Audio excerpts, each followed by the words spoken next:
Okay, ngayong araw guys, magpapalit tayo ng cabin air filter ng Toyota Fortuner. So ito yung ipapalit natin, charcoal. Ayan guys, natanggal na natin. Ito yung tanggalin natin, oh. Dalawa ito yung isa. Ito twist lang natin to guys. Ito twist natin. Ayan, twist tapos hilahin natin palabas. Ito na yan. So ito na yung natanggal natin. Ayun guys, natanggal na natin yung dalawang clip ito.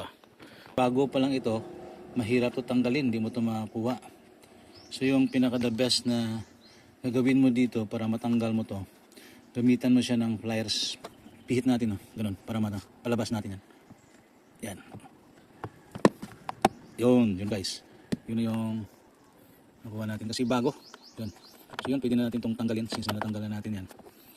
Wait, malalaglag na ito guys. Yan, nalalaglag na yung ating cabin. So pwede na natin itong tanggalin yun. Guys, na-expose na yung cabin na air filter natin. Ngayon, tanggalin na natin to para makuha natin yung luma. Dito lang tayo hihila. Yan. Tapos, yun, sa gilid, hilahin din natin. Ngayon, natanggalin natin. Ayan.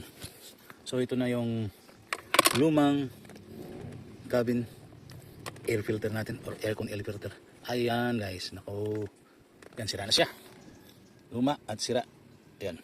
So papalitan natin to guys na. So ito guys yung ipapalit natin.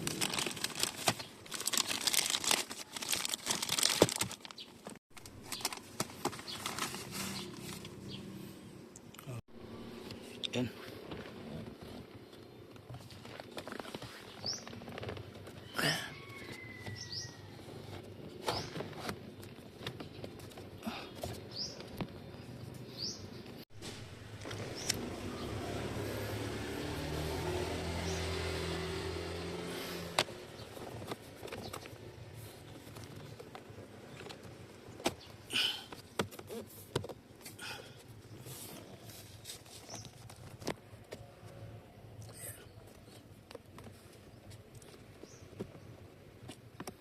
Check natin. Ayan. So okay na guys. So balik na natin. Ano yung bago nating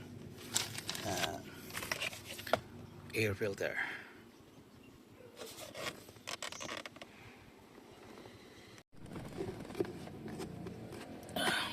Click. Then ito. Twist. Ayan. Then ito balik natin. Iangat ito. Ito. Ayan. So balik natin yan. Iangat. Tapos click. Okay, ayos na. Alright.